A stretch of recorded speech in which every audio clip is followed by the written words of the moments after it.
Ассалаумағалейкум. Барша қазақ елі, қазақ ет арнасының көрермендері. Қалайсыздар? Аман есенсіздер ме?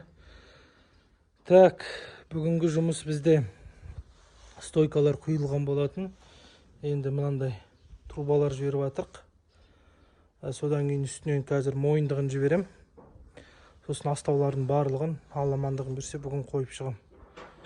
Енді сварщиктің оқыған жоқпыз. Көре-көре көсем боласың, сөйлей-сөйлей шешем боласың дейді, үйтіп-бүйтіп. Әдемілеп сваркалап жатырық. Мына дәу трубаны тесіп, мына трубаны тығып жібердім ішіне.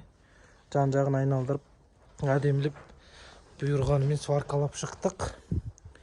Міне осындай болып жатыр. Алла нәсіп етсе, міне проход. Смело жалғыз адамдық проход. Әрі-бері мал суаруға, шөп салуыма ыңғайлы. Бұл жерге маған көп пространство керек емес. Мына осындай болады. Алла нәсіп етсе, каналдан алыстамаңыздар. Енді құрметті көрермендер, қолдағы бардың алтыны қадірін білдейді. Сондықтан бар нәрсемен қорамызды жасап жатырық. Бұдан да жақсы қора салуға болады. Алланың қалауымен. Оның барлығы ақшаға кеп тіреледі, өздеріңіз білесіздер.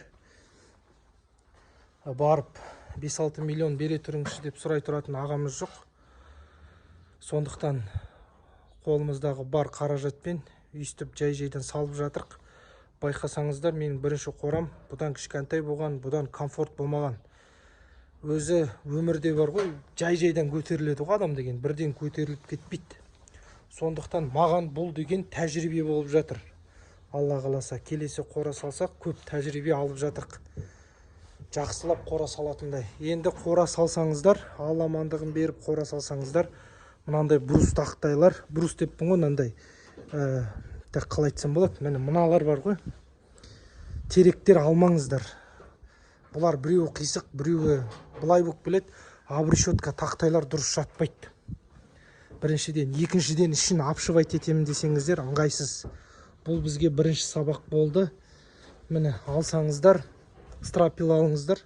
Өзі барлық адам расында стропиланы салат қорамен. Біз енді ақшаның былай-былайына байланысты арзандау бізге осы түсті, сондықтан осыны алдық. Енді арзандау деп жүрсек, сөйтсек, мынау стропиламыз одан да арзан екен. Бірақ қалың жалпақ стропилалар қымбат екен. 5-6 мың теңге тұрады екен біреу. Мына стропиламыз 3 мың теңгеден тұрады. Енді осы стропиланы алу керек еді деген ой туындап қалды да, бірақ кеш болып кетті. Өйткені мыналарды мен алып қойған болатынмын. Бұларды кейін таптық арзан жерден. Енді алып қарасаңыздар, міне обрешетка тақтайлар әдемі жатады. Үстіне профнастил, профлист тоже әдемі жатады. Сондықтан осыны да сабақ қып түйіндеп жатыр Алланың қалауымен. Екіншіден, мына ортаңғы белдеме стойкалар бар ғой. Осыны ең бірінші қора салмастан бұрын ортасына қойып кеткен дұрыс екен. Бірінші мына жақ қатарды шығарып аласыз, әдемілеп биіктеп. Екінші мына жақ қатарды, мына жақ қатарымыз 3 метр болатын болса, ортамыз 2-де грубо 2-де 8 дикші. Мына жағымыз 2-де 6. Сондықтан 2 сантиметр түсіп келе уклонымызды шығаратын боламыз. Сондықтан осының бәрі болашақта сабақ болып жатыр. Енді бұл уақытша қора болғандықтан, Алла нәсіп етсе, бұдан да үлкен қора, ұзындығы 100 метр, ені 20 метр ұзын баздар саламыз деген ойдамыз. Алла қаласа, малдың реті кеп, жағдай көбейіп жатса. Сондықтан сол болашаққа қазір кішкентай қадаммен осылай қора салып жатырық. Жай-жайдан бұйыртса, бұдан да әдемі қоралар саламыз деген ойдамыз. Енді астауға келетін болсақ, дәу трубалар болады. Ең бастысы астауды осындай 200 литрлік бөшкеден емес, сондай трубамен әдемілеп. Например, мына жерімізде 6 труба болып 6 метр болатын болса, 6 метрлік трубаны алып ортасынан кесіп екі жаққа лақтырған өте ыңғайлы болады. Содан кейін құрметті көрермендер, міне осылай астау жатқызатын болсақ, осы астауды, например, мынау бір шеттен бір шетке, мына жері малдың тамақ жеуіне жеткілікті. Егер де болашақта істейтін болсам, тоже осының үстімен әдемілеп мал суаратын сразу сала кеткен дұрыс екен. Енді маған да кеш емес, салуға болады, әрине, енді оны да қарастыратын боламыз Құдай қаласа. Бірақ биылдыққа ведромен суарып бере беретін шығармыз. Сол енді ары қаратай алыстамаңыздар. Қазіргі мынаны әдемілеп салып, реттегеннен кейін тағы бір видео салып түсіретін болам. Енді осылай әр нәрсені істеп ютубқа салып отыратын болам. Проекті ғой, бұл да біздің жұмысымыз. Бұлай бір жұмыс істеп жатсақ, ютубқа видео түсіріп екінші жұмыс істеп жатқандай боламыз ғой. Осындай жаңалық бізде. Жалғыздың шаңы шықпас дейді, сондықтан шанымыз шықпай жалғыз өзіміз реттеп жатырық. Көмектесетін адам бар, келмей жатыр.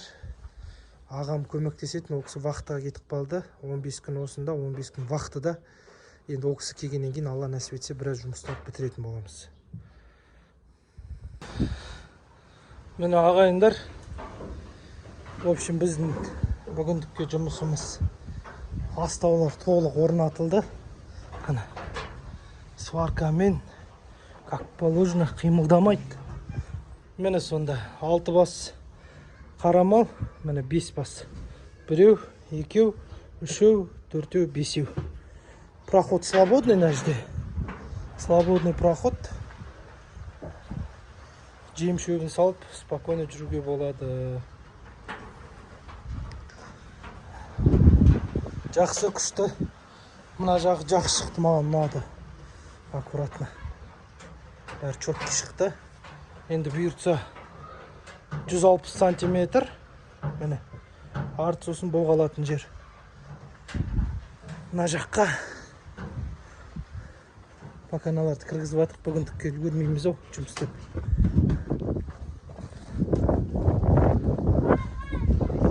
Жаңбыр жауайын деп тұр.